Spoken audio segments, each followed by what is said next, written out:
The Fifth Crusade. The Children's Crusade revealed that, despite repeated failures, Europeans were still committed to recapturing Jerusalem and rescuing the true cross. Almost immediately after the Fourth Crusade, Innocent III began planning for another expedition to the east. Although delayed by controversies involving the imperial succession and related matters, Innocent was ready to call the warriors of Christendom to fight for the restoration of Western rule in the Holy Land by 1213. Innocent learned from the mistakes of the Fourth Crusade and was determined that the new effort be controlled every step of the way by the Church. He commissioned a new corps of crusade preachers, who were specially trained and then dispatched strategically to garner warriors. Innocent also sent out legates to oversee recruitment and preparations. He wanted this new crusade to be an inclusive effort. Those who could not physically march to the east were enjoined to help the crusade through prayer and fasting. Those with sufficient funds could share in the crusade indulgence by financing a crusader who would otherwise be unable to go. At the Fourth Lateran Council in 1215, the blueprints for the new campaign were drafted, and all of Europe was directed to take part. Innocent, however, died before the first Crusaders left, and his successor, Honorius III, would oversee the progress of the Fifth Crusade. The first contingents of the Fifth Crusade, led by King Andrew of Hungary, reached Acre in the fall of 1217. Andrew accomplished little, however, before departing in January 1218. A large fleet of Frisian, German, and Italian crusaders arrived in April and joined the remnants of Andrew's force. In May the combined army set out for Egypt under the leadership of John of Brienne, the titular king of Jerusalem from 1210. The idea of capturing Egypt in order to break Muslim power in the region before turning to Jerusalem had been endorsed by Richard the Lionheart during the Third Crusade. Although controversial then, by the time of the Fifth Crusade it was the accepted strategy among crusade leaders. By August the Crusaders had captured a strategic tower at Damietta in Egypt. In September the expedition organized under papal auspices and consisting mainly of French crusaders arrived under the legate Cardinal Legate Pelagius. Since Pelagius maintained that the Crusaders were under the jurisdiction of the Church, he declined to accept the leadership of John of Brienne and often interfered in military decisions. By February 1219 the Muslims were seriously alarmed and offered peace terms that included the cession of the Kingdom of Jerusalem, including the Holy City, as well as the return of the true cross. King John and many of the Crusaders were eager to accept, but Pelagius, supported by the military orders and the Italians, refused. Damietta was finally taken on November 5, 1219, and for more than a year no further progress was made. In July 1221 Pelagius ordered an advance on Cairo, which King John opposed but joined. Unfortunately, Pelagius, who knew nothing about the hydrography of the Nile, chose a campsite susceptible to the river's annual floods. Al-Malik al-Kamil, the Egyptian Sultan, opened the sluice gates, and the Crusade army was hopelessly bogged down and forced to surrender. In return for their lives, the Crusaders agreed to evacuate Damietta and leave Egypt. It was a bitter defeat, for, although Jerusalem had been at their fingertips throughout the Crusade, they were now forced to retreat with nothing. Always on the verge of success, the Fifth Crusade failed largely because of divided leadership and the frequently unwise decisions of Pelagius. It might perhaps have succeeded if Frederick II had set out as promised, and it is significant that disillusioned critics blamed the Emperor and the Pope as well as Pelagius. The Crusade of Frederick II. The failure of the Fifth Crusade placed a heavy responsibility on Frederick II, whose motives as a crusader are difficult to assess. A controversial figure, he has been regarded by some as the archenemy of the popes and by others as the greatest of emperors. His intellectual interests included Islam, and his attitude might seem to be more akin to that of the Eastern barons than the typical Western crusader.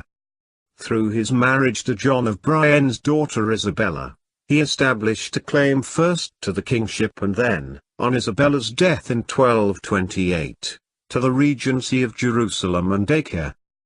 As emperor, he could claim suzerainty over Cyprus because his father and predecessor, Henry VI, was paid homage by the Cypriot king and bestowed a crown on him. After being allowed several postponements by the Pope to settle affairs in the empire, Frederick finally agreed to terms that virtually placed his expedition under papal jurisdiction. Yet his entire Eastern policy was inextricably connected with his European concerns: Sicily, Italy and the papacy, and Germany. Cyprus, Jerusalem became, as a consequence, part of a greater imperial design.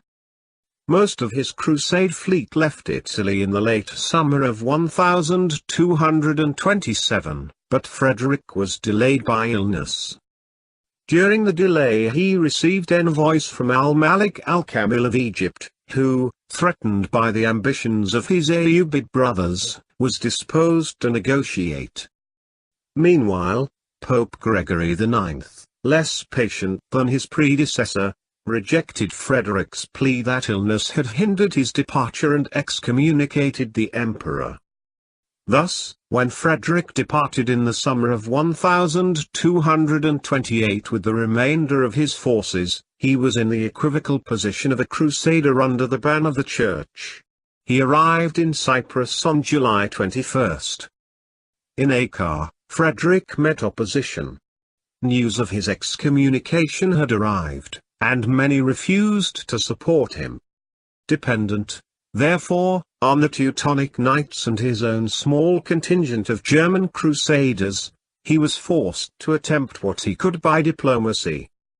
Negotiations, accordingly, were reopened with al-Malik al-Kamil. The Treaty of 1229 is unique in the history of the Crusades. By diplomacy alone and without major military confrontation, Jerusalem, Bethlehem, and a corridor running to the sea were ceded to the Kingdom of Jerusalem. Exception was made for the temple area, the Dome of the Rock, and the Aqsa Mosque, which the Muslims retained. Moreover, all current Muslim residents of the city would retain their homes and property. They would also have their own city officials to administer a separate justice system and safeguard their religious interests. The walls of Jerusalem, which had already been destroyed, were not rebuilt, and the peace was to last for 10 years. Nevertheless, the benefits of the Treaty of 1229 were more apparent than real. The areas ceded were not easily defensible, and Jerusalem soon fell into disorder. Furthermore, the treaty was denounced by the devout of both faiths. When the excommunicated Frederick entered Jerusalem, the Patriarch placed the city under interdict. No priest was present, and Frederick placed a crown on his own head while one of the Teutonic Knights read the ceremony. Leaving agents in charge, he hastily returned to Europe and at San Germano made peace with the Pope, July 1230. Thereafter his legal position was secure, and the Pope ordered the Patriarch to lift the interdict. Jerusalem and Cyprus, however, were now plagued by civil war because Frederick's imperial concept of government was contrary to the well-established preeminence of the Jerusalem baronage. The barons of both Jerusalem and Cyprus, in alliance with the Genoese and a commune formed in Acre, resisted the imperial deputies, who were supported by the Teutonic Knights, Bohemond of Antioch, and a few nobles. It was that baronial rule triumphed over imperial administration in the Levant. But the victory of the barons brought to the kingdom not strength but continued division, which was made more serious by the appearance of new forces in the Muslim world. The Khwarezmian Turks, pushed south and west by the Mongols, had upset the power balance and gained the support of Egypt. After the 10 years' peace had expired in 1239, the Muslims easily took back the defenseless Jerusalem. The Crusades of 1239 to 1241, under Thibaut IV of Champagne and Richard of Cornwall, brought about the return of the city as well as other lost territories through negotiation. However, in 1244 an alliance of Jerusalem and Damascus failed to prevent the capture and sack of Jerusalem by Khwarezmians with Egyptian aid. All the diplomatic gains of the preceding years were lost. Once again the Christians were confined to a thin strip of ports along the Mediterranean coast. The Crusades of St Louis. In June 1245, a year after the final loss of Jerusalem, Pope Innocent IV opened a great ecclesiastical council at Lyon. Although urgent appeals for help had come from the East, it is unlikely that the crusade was uppermost in the Pope's mind, for a combination of crises confronted the Church: numerous complaints of clerical abuses, increasing troubles with Frederick II in Italy, and the advance of the Mongols into Eastern Europe. Nevertheless, when King Louis IX of France announced his intention to lead a new crusade, the Pope gave it his support and authorized the customary levy on clerical incomes. As a crusader, Louis, who would be canonized in 1297, was the antithesis of Frederick. Possessed of a rare combination of religious devotion, firmness as a ruler, and bravery as a warrior, he seemed the very ideal of the crusader. It was 3 years before Louis was ready to embark. Peace had to be arranged with England, transport had to be provided by Genoa and Marseille, and funds had to be raised. When the king embarked in August 1248, he was accompanied by his queen, his brothers Robert of Artois and Charles of Anjou. France was left in the experienced hands of the Queen Mother, Blanche of Castile. The crusade arrived at Cyprus in September, and it was again decided to attack Egypt. Since a winter campaign was not feasible and Louis rejected the suggestion that he attempt negotiations, it was not until May 1249 that an expedition of some 120 large and many smaller vessels got underway. Fortune favored them at first, and Damietta was again in Christian hands by June.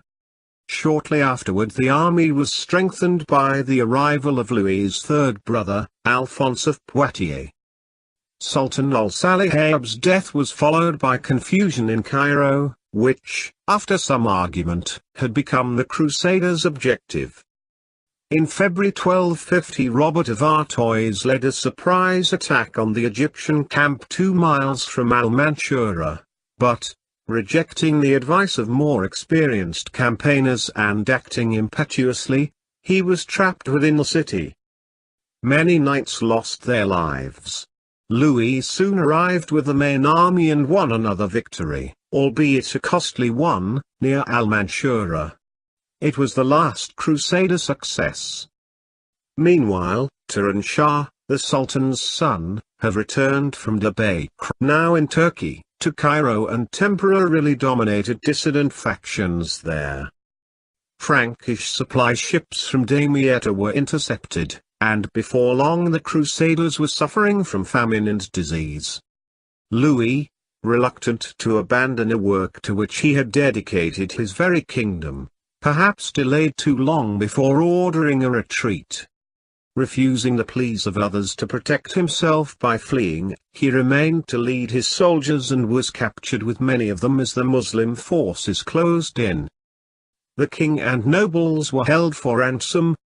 The queen, who had just given birth to a son sorrowfully named John Tristan, managed with great courage to secure sufficient food and to persuade the Genoese and Bisons not to evacuate Damietta until it could be ceded formally by treaty and the king's ransom arranged. On May 6, 1250, the king was released, and Damietta surrendered. Despite the pleadings of his advisers, Louis did not return home immediately. He felt bound in conscience to negotiate the release of as many prisoners as possible, and he also improved the defences of the kingdom by strengthening a number of fortifications before he left in April 1254. Thus, he atoned in some small measure for the failure of the crusade and returned to France, determined to lead a life as a Christian king worthy of rescuing Jerusalem one day.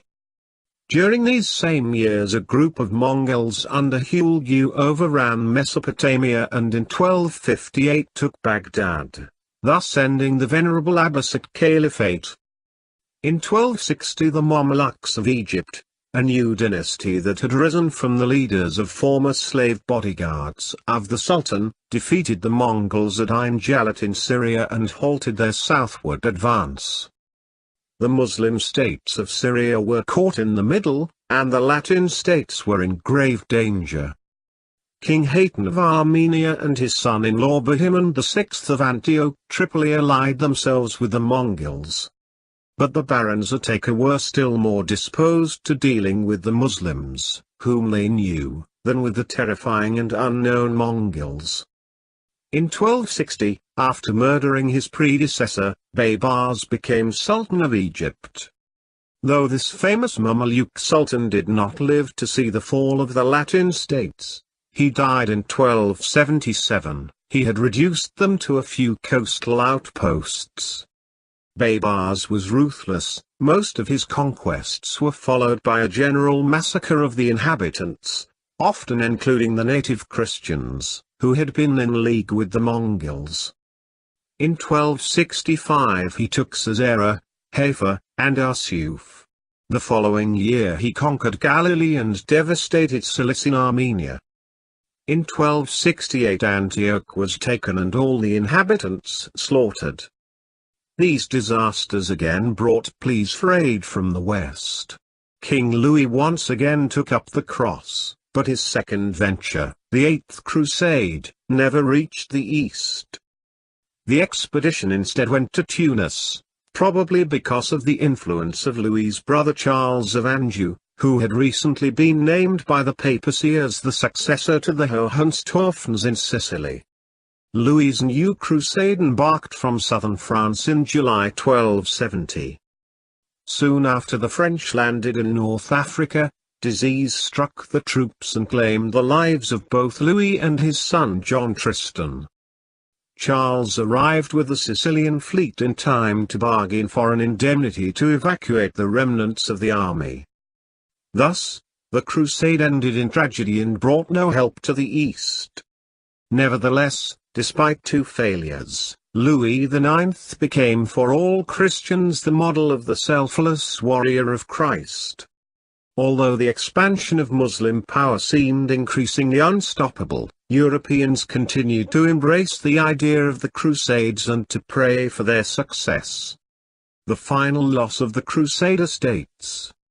By the end of the 13th century, crusading had become more expensive. The time had passed when a crusade army was made up of knights who served under a lord and paid their own way. Economic pressures caused many nobles to seek royal service. Royal armies, therefore, became more professional, and many knights as well as foot soldiers served for pay. In the East, chronic divisions, similar to those in Europe, were a major cause of the Crusader kingdom's downfall. From the time of Frederick II, the kingdom had been governed by successive regents who had failed to control the Jerusalem baronage, and this ultimately resulted in the disintegration of the entire structure of Outremer into separate parts. Outremer is a name applied to the medieval French Crusader states, including Armenia, Antioch, Tripoli, and Jerusalem. Antioch Tripoli before its fall had been increasingly aloof and through intermarriage closely tied to Armenia. In Acre, the seat of government of the kingdom, there was a commune of barons and bourgeois. Immigration had ceased, and the barons were now reduced in numbers as old families had died out. Many criminals and other undesirables had found their way to Acre. More important, the earlier French predominance in the region had given way to an Italian one. But the Italians of Outremer were as divided as they were in Italy. The Genoese-Venetian rivalry extended to the Levant and occasionally, as in Acre in 1256, resulted in outright war. The papacy's concern for Outremer was not confined to efforts to enlist military aid. Papal financial support was continuous, and the popes exchanged diplomatic envoys with Eastern rulers, both Muslim and Mongol. Furthermore, the 13th-century patriarchs of Jerusalem, commonly named by the Pope, were also papal legates. But no absentee king, pope, or patriarch legate could bring to the Latin East the unity necessary for its survival. The death of Baybars in 1277, therefore, brought only temporary respite for the Crusaders, who remained divided and isolated. In 1280 they again failed to join the Mongols, whom Sultan Kalaun defeated in 1281. The ineffectiveness of the Jerusalem administration was becoming apparent even to Easterners, and the Khan Baga, the Mongol leader in Iran, sent his deputy to the kings of Europe and the Pope to seek an alliance. The effort was fruitless. Tripoli fell in 1289, and Acre, the last Crusader stronghold on the mainland, was besieged in 1291. After a desperate and heroic defense, the city was taken by the Mamluks, and the inhabitants who survived the massacres were enslaved. Acre and all the castles along the Mediterranean coast were systematically destroyed,